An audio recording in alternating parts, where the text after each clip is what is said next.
سے اس کا سر گنجا ہو چکا ہوگا، زبیبتان اس کے 2 زبانیں ہوں گی، یطوقہ یوم القیامہ وہ آ کے اس کے گلے میں اس کے جسم پہ وہ لپٹ کے آئے گا، ثم یقول ثم یاخذ بلہزمتیہ یعنی شقدیہ، پھر وہ سانپ اپنا جبڑا کھولے گا اور اس کو پکڑے گا، اس کا گلا، ثم یقول پھر وہ کہے گا انا مالک، میں تیرا مال ہوں، دنیا میں بڑا حفاظت سے رکھتا تھا، میں تیرا مال ہوں، خوب سینت کر کے رکھا ہے، انا کنزک، میں تیرا خزانہ ہوں جو تو نے دبا دبا کے رکھا تھا، اللہ کی راہ میں خرچ نہیں کیا تھا۔ تو لوگوں، اللہ نے اگر تمہیں دولت دی ہے تو اسے اللہ کی راہ میں خرچ کرو، 1 خرچ کرو گے اللہ 10 دے گا، 10 خرچ کرو گے اللہ 100 دے گا۔ اللہ کے رسول صلی اللہ علیہ وسلم فرماتے ہیں کہ ما من یوم، کوئی بھی دن ایسا نہیں گزرتا ہے کہ جب صبح کے وقت اللہ 2 فرشتوں کو آسمان سے زمین پر اتارتا ہے، کوئی بھی صبح ایسی نہیں گزرتی، کوئی بھی دن ایسا نہیں گزرتا ہے، روزانہ صبح کو 2 فرشتے اس زمین کے اوپر اترتے ہیں، وَيَقُولُ أَحَدُهُمَا، ان فرشتوں میں سے ایک کہتا ہے اے پاک پروردگار، اے پاک پروردگار، جو آج تیری بارگاہ میں، تیری راہ میں کچھ بھی خرچ کرے، اے پاک پروردگار اس کا تو اسے بدلہ عطا فرما، اعطی منفقا خلفا، اے اللہ اعطی منفقا سلفا، اے اللہ جو آج تیری راہ میں خرچ کر رہا ہے اس کا تو بدلہ عطا فرما۔ اور اللہ جب کسی کو بدلہ دیتا تو جو چیز دیتے ہو صرف وہی نہیں دیتا ہے، اس کا 70 گنا کر کے دیتا ہے نا؟ تو اللہ کے حبیب، صحیح بخاری صحیح مسلم کی روایت ہے، کہتے ہیں کہ اللہ کے حبیب فرماتے ہیں کہ اس کا تو بدلہ عطا فرما، وہ فرشتہ کہتا ہے، اور دوسرا فرشتہ کیا کہتا ہے، اے پاک پروردگار آج جو تیری بارگاہ میں، تیری راہ میں خرچ نہ کرے اس کے مال کو، ہلاک کو برباد فرما دے۔ سنو، بڑی پیاری حدیث ہے یہ، شاید کبھی سنے ہو اس بات کو۔ ہمارے ہاں اصل میں لوگوں کو قصے کہانیوں میں مصروف رکھا جاتا ہے، فلانا قبر میں سلایا گیا تو اس کو سانپ نے لپیٹ لیا، فلانے نے کیا تو اس کو انگار لگ گئی، یہ سب کہانیاں جس کا نہ کوئی سر ہے نہ کوئی پیر ہے۔ یہ حبیب کریم صلی اللہ علیہ وسلم کی یہ پیاری پیاری باتیں لوگوں کی سمجھ میں نہیں آتی۔ بولو آپ کی سمجھ میں آ رہی کہ نہیں آ رہی بھائیو؟ اس میں بھی کوئی اشکال ہے؟ اللہ کا یہ کلام آپ کی سمجھ میں نہیں آ رہا؟ من یرد اللہ فی خیرا یفقہہ فی الدین، اگر سمجھ میں آتی ہے تو یہ سمجھ لو اللہ آپ کے ساتھ بھلائی کرنا چاہتا ہے، اور اگر ذہن کے دروازے بند ہیں تو یوں سمجھو جنت کے بھی دروازے بند ہو جائیں گے تمہارے لیے۔ ہاں، جن کے دماغ کے دروازے یہاں بند ہیں نا سمجھ کے، وہاں جنت کے بھی دروازے ان کے لیے کیا ہیں؟ بند ہیں۔ تو یہ پہلا علاج ہے، کیا؟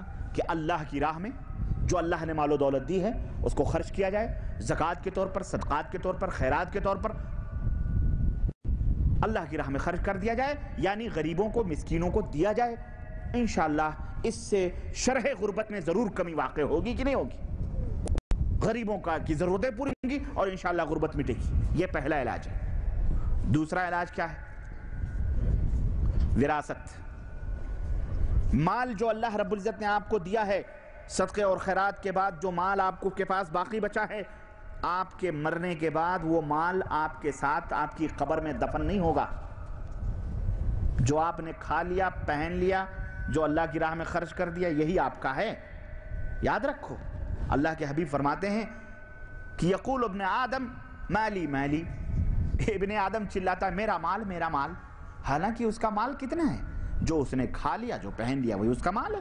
آج اگر ٹیں ہو گئے تو گئے، بلڈنگ کھڑی ہے کہ نہیں؟ کمپنی چل رہی ہے، فیکٹری چل رہی ہے، یہ سب فیکٹریاں، یہ سب چیزیں آپ کی قبر میں دفن کر دی جائیں گی۔ 2 چیزیں اللہ کے حبیب صلی اللہ علیہ وسلم فرماتے ہیں کہ قبرستان 3 چیزیں جاتی ہیں ساتھ میں، 2 لوٹ آتی ہیں، ایک ساتھ رہتی ہے۔ آپ سے میں اگر پوچھوں وہ دونوں چیزیں جو لوٹ کے آتی ہیں وہ کون سی چیز ہے اور جو وہاں رہتی ہے وہ کون سی چیز ہے؟ آپ کو پتہ ہے؟ نہیں معلوم، چھوڑیں، نہیں، میں جس کی طرف اشارہ کر رہا ہوں میں وہ میری مراد ہے انشاءاللہ۔ الحمدللہ بہت سارے جانکار لوگ بیٹھے ہیں، سنتے رہتے ہیں۔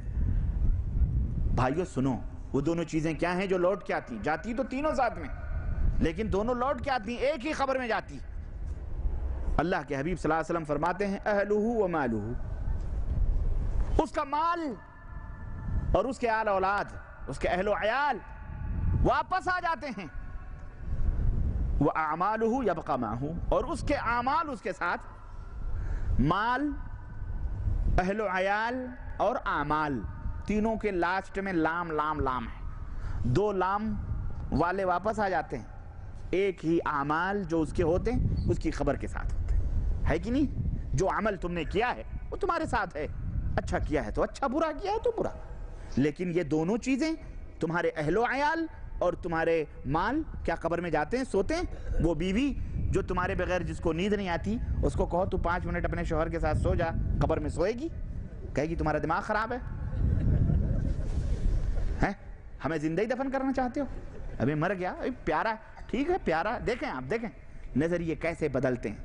جس کے لیے تم حلال حرام کچھ نہیں سوچتے ہو، بیوی کو خوش رکھنے کے لیے، اولاد کو خوش رکھنے کے لیے نہ جانے کن کن طریقوں سے تم نوٹیں اور روپے کماتے ہو، یہاں یا وہاں یا اپنے دیشوں میں، اپنے ملکوں میں، لیکن یہ دونوں چیزیں تمہارے ساتھ جانے والی نہیں ہیں، ایک ہی چیز جائے گی۔ اس لیے یہ مال جو ہے دنیا کے اندر جس کے آپ مالک ہیں، یہ مال آپ کا نہیں ہے، یہ اللہ کا دیا ہوا مال ہے۔ آپ کے مرنے کے بعد میں یہ مال آپ کی اولاد میں تقسیم کیا جائے گا، اس طرح بھی غریبی دور ہوگی، ہے کہ نہیں؟ بھئی آپ مالدار ہیں لیکن آپ کے بچے بیچارے نادار ہیں، نہیں ان کے پاس، آپ کے اعزہ ہیں، آپ کے اقارب ہیں، آپ کی بہن ہے جس کی شادی بیاہ ہوگی، غریب ہے، تو آپ کا جب مالدار ہیں، سیٹ ہیں، آپ کا حصہ جب تقسیم ہوگا تو ظاہر ہے اس کو ملے گا کہ نہیں ملے گا؟ تو وراثت، میراث تقسیم ہے، اس